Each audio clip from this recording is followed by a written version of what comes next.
There's a lot of people that aren't Republicans because they're told that the Republicans are against them when Republicans are giving them a message like Tim Scott does, which is, come here. You're going to have more opportunity in a place like Florida than you will in D.C. or Chicago. Mm-hmm. But whenever a black man says something like that, the Democrats call him an Uncle Tom. So I think that there's a message that's fairly effective from the Democrats that keeps blacks from considering another way out. I think that that's actually really a bit obnoxious, frankly, to treat Democratic voters like they don't know enough to listen to Tim Scott. I'm just using their words. Well, I'm just using the View. The View denigrates every black conservative.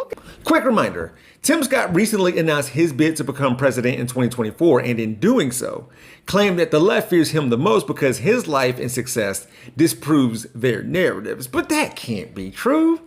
Not unless Democrats are saying black people will never find success in America. And not even Democrats have said something that stupid. Wouldn't put it past them, though. Besides, there are more black people in Congress who have just as much success, if not more, than Tim Scott on the Dem side than there are on the Republican side. So they would be disproving themselves. The moment you say this is no longer a racist country, a lot of people who make money off saying it's a racist country are out of work. That's right.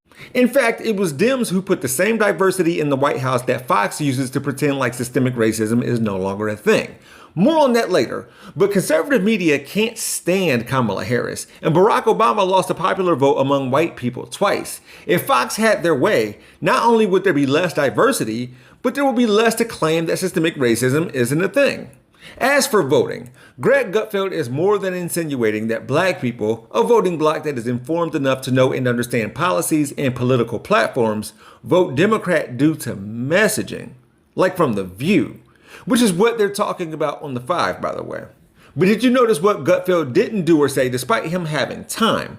He didn't make a pitch as to why black people should vote Republican instead of Democrat. Sure, he says something about getting more opportunities in Florida than, say, DC or Chicago. Whatever that means, whatever he's talking about. He didn't go into detail, he didn't say. With that in mind, Republicans rarely say why they should get the black vote outside of simply claiming that, well, because Dems shouldn't. Look how much African American communities have suffered under Democratic control. To those I say the following: what do you have to lose? Living in poverty, your schools are no good, you have no jobs, 58% of your youth is unemployed. What the hell do you have to lose? What do you have to lose? Okay. What do I have to gain? Look, I voted Democrat a lot of times in my life, and I'm not going to act like I liked it. But where else am I going to go? We're stuck in a two-party system. So, as I alluded to earlier, black success does not disprove the existence of systemic racism. Just because Jay-Z and LeBron and Oprah overcame obstacles in order to get where they are, doesn't in turn mean those obstacles weren't or aren't there. Even the worst of these United States couldn't put or keep all black people down all the time. Madam C.J. Walker becoming a millionaire hair care product entrepreneur doesn't mean Jim Crow wasn't a thing. Frederick Douglass becoming an abolitionist and orator doesn't mean chattel slavery wasn't a thing. So how does Tim Scott not receiving respect from his own party disprove anything?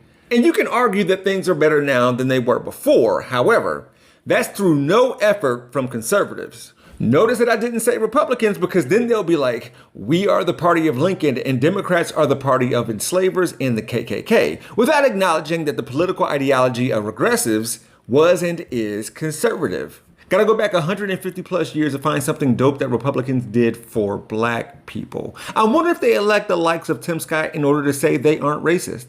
Anyways, the moment Greg Gutfeld says that America is not a racist country, a lot of people who make money off of saying it's not a racist country maintain work. Congresswoman Marjorie Taylor Greene has a new boyfriend, and good for her. We all need to be loved and respected, including people who dress in drag, like MTG's new boyfriend. The link to that video is in the description below. My content can be found by clicking the Jeff Wiggins hashtag or visiting my YouTube channel called We Gonna Be Alright. And if you didn't know, my architect knows Japanese.